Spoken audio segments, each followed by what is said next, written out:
লাল শাড়িতে প্রেয়সী পর্ব সংখ্যা 58 লেখনীতে ফাতেমা ফারিয়াল।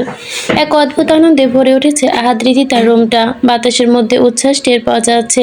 আজ আহাদের জন্মদিন, আর এই বিশেষ দিনেই জানতে পেরেছে সে বাবা হতে যাচ্ছে। তাই একসাথে দুই সন্তানের আনন্দ এখন দ্বিগুণ। সুখ যেন মানুষকে পাগল করে দিতে পারে। আহাদ তার জীবন্ত উদাহরণ। ততক্ষণে রুমে জড়ো হয়েছে আদনান, আহিয়া, শাহিন, নীলা। সবাই একসাথে এক মুহূর্তে উপভোগ করছে। আহাদ রাজার আনন্দে পুরো উন্মাদ হয়ে উঠেছে। এই তো কিছুক্ষণ আগেই গভীর রাতে সে তুহিনকে ফোন করে বসেছিল সে বিজয়ের ঘোষণা দিতে। তুই না বলেছিলি আমার বয়স হয়ে গেছে, অথচ এখনো বাপ হতে পারি নাই। এখন দেখ, একসাথে দুইটা সন্তানের বাপ হতে যাচ্ছি আমি। কণ্ঠে তার এমন গর্ব, এমন আত্মতৃপ্তি, যেন জীবনের সবচেয়ে বড় যুদ্ধে সে জিতে ফেলেছে। ওপাশ থেকে তুহিন ঠোঁট বাঁকিয়ে হালকা ঠাট্টা সুরে বলল, তুই সবে দুইটা আন্ডার বাপ হবি, আর আমি অলরেডি তিনটার বাপ। এই মুহূর্তে হাতের চোখের রক ঝিলমিল করে উঠল। সে গম্ভীর স্বরে বলে, তুই বেআইনি কাজ করেছিস, তোর তো জেলে থাকার কথা। বাংলাদেশে ফিরে আমি তোর নামে মামলা করব। এমন কথা শুনে ঘরে উপস্থিত সবাই হতভম্ব হয়ে তাকিয়ে রইল আহাদের দিকে। কেউ বুঝতে পারল না সে মজা করছে নাকি সত্যি সিরিয়াস। তুহিন অবাক হয়ে পাল্টা প্রশ্ন করে, কেন আমি জেলে যাব? কেন? কি অপরাধ করেছি?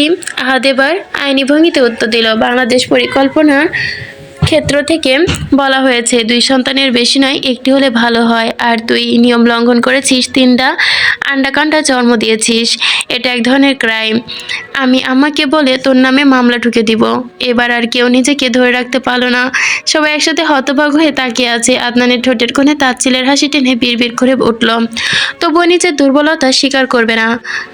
জন্মগত ঘাড় তেরা, এই কথাটা আহাদের কানে চলে গেল। সে জ্বলন্ত দৃষ্টি তাকাতো আদনানের দিকে। আদনান সঙ্গে সঙ্গে নড়ে চড়ে শির দ্বারা সোজা করে নিল। রিদিতা নিজের কোমল হাত দিয়ে আহাদের শক্ত হয়ে থাকা মুখটা চেপে ধরলো। চোখের ইশারায় বোঝালো শান্ত হতে। অদ্ভুত ব্যাপার, এই সামান্য ইঙ্গিতেই আহাদের ভেতরে ঝড় থেমে গেল। সে গভীর শ্বাস টেনে নিয়ে তুহিনকে বলল, প্রস্তুতিতে থাকিস, দেশে ফিরে তোর ব্যবস্থা করব। এখন ফোন রাখ। বলেই কলটা কেটে দিল। আহিয়া ছুটে সেটি তাকে জড়িয়ে ধরে, চোখে মুখে খানিক আনন্দ। আউট, আমি গোলুমলু বেবির ফুপি হব। কি যে খুশি লাগছে আমার রিদি, বলে বোঝাতে পারবো না তোকে। রিদি লাজুক হেসে মাথা নিচু করে, গালে নতুন উজ্জ্বলতা ফুটে উঠেছে। আদনান দূর হতে তাকিয়ে রইল আহিয়া সেই উচ্ছ্বাসতার দিকে। কিছু একটা ভেবে সে নিচে ঠোঁট কামড়ে হেসে উঠল একটা রহস্যময় হাসি দিয়ে। কর্নারের সোফায় নীরবে বসে আছে নীলা। তার দৃষ্টি স্থির হয়ে আছে আহাদের ওপর। বাবা হওয়ার খুশিতে সে সম্পূর্ণ আদলে বদলে গেছে। উঠতে বসতে রিদিতার দিকেই তার কড়া নজর।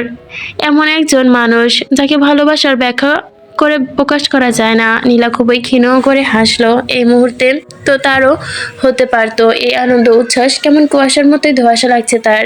কিন্তু আশ্চর্যজনকভাবে যখন যন্ত্রণা হওয়ার কথা ছিল, তার থেকে বেশি শান্তি অনুভব করছে সে। মনের ভেতর একা একা বিড়বিড় করলো, আপনার এই খুশিটা, এই মুহূর্তের আনন্দটা আমি দেখতে পেরেছি। এটাই আমার চরম সৌভাগ্য। আপনাকে না পাওয়ার আক্ষেপ আমার আজীবন থাকবে, কিন্তু তবুও কোনো অভিযোগ নেই আপনার প্রতি। আমি সুখী হই বা দুঃখী, আমি চাই আপনি আপনার সারা জীবন এমন সুখেই থাকুন। আপনাদের জীবনটা সবসময় সুখ বিরাজ করুক, এটাই আমার চাওয়া। একটা ভারী অস্বস্তিকর নিঃশ্বাস ফেলে বেরিয়ে গেল সে। তারপর দৃষ্টি গেল শাহিনের দিকে। সে আহাদের সাথে কথা বলছিল, কিন্তু মুখের এই উজ্জ্বল হাসিটুকু কোথাও যেন হারিয়ে গেছে। নীলার মনে পড়ে গেল শ্বশুরের সেই আদরে আবদারের কথা। আসার সময় মমতাজ বেগম নীলার হাত ধরে বলেছিলেন, আমি জানি তোমাদের বিয়ে কিভাবে হয়েছে, তবুও মা, জীবন তো কারোর জন্য থেমে থাকে না। বয়স হয়েছে, আমার জীবনে অনেক অসুখ বাধা বেঁধেছে।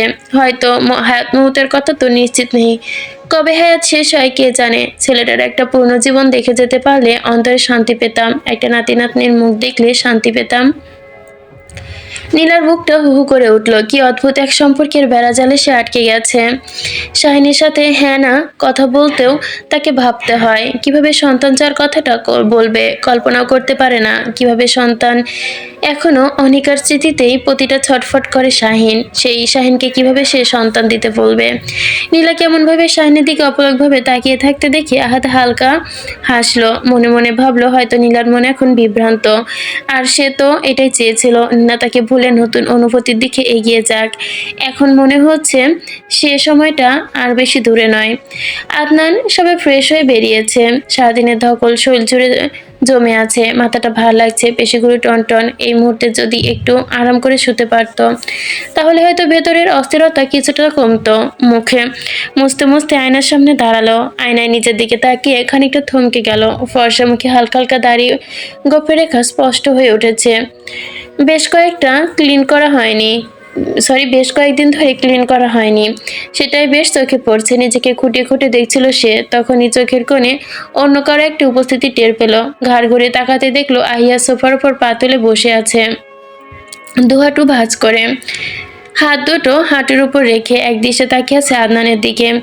আদনান ভুরু কুঁচকাল, তোয়ালেটা চেয়ারের ওপর ছুঁড়ে ফেলে এগিয়ে এলো আহিয়ার দিকে। কপালে আলতো করে একটা টোকা দিল। একটা দুষ্টু সুরে বলল, এভাবে কি দেখছিস? আমারও তো লজ্জা করছে বলে হেসে উঠল আদনান। কিন্তু আহিয়ার মুখের দিকে তাকিয়ে বুঝলো সে হাসির মুডে নেই। ঠোঁটের ভেতরটা কেমন কামড়ে ধরে আছে, একটু আর সরে তাকিয়ে আছে। মুখে অদ্ভুত এক জেদ আর অভিমান একসাথে ভর করেছে। আদনান হাসি রেখে এবার মিলিয়ে গেল, ভেতরে হালকা চিন্তার ঢেউ। সে দ্রুত পাশ ফিরে বসলো, নরম কণ্ঠে জিজ্ঞাসা করলো, কি হয়েছে আহিম? তুই ঠিক আছিস তো? একটু থেমে আবারও বলল, শরীর খারাপ হয়েছে। বলতে বলতে কপালে হাত রাখলো, কিন্তু দেখলো তাপমাত্রা স্বাভাবিকও। তবু অস্বাভাবিকতা কাটলো না, টনকলো না আদনানের।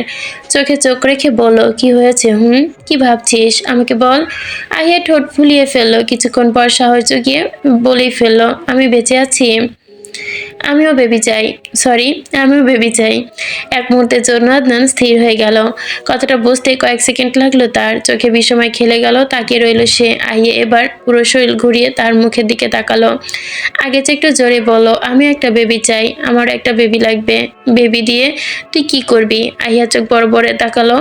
মানুষ বেবিতে কি করে এত কিছু আমি জানি না, আগে তুই বড় হ, তারপরে এসব নিয়ে ভাবা যাবে। আহিয়ার সঙ্গে সঙ্গে প্রতিবাদ করলো, আমি ছোট।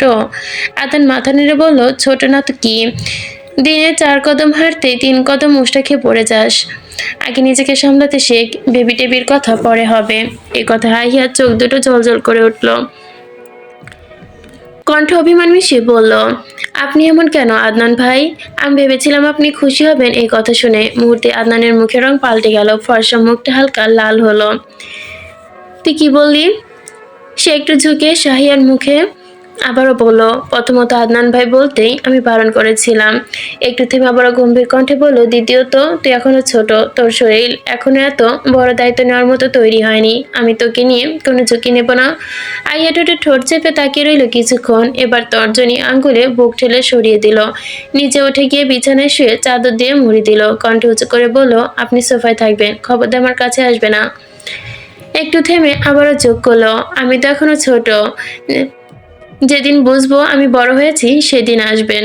আদনান ঠোঁট কামড়ে হেসে ফেলল। আহিয়ার এই অভিমানী স্বরের ব্যাপারে সে অবগত। ছেলেবেলা থেকে রাগ অভিমান করলে এভাবে চাদর দিয়ে লুকিয়ে পড়ে সে।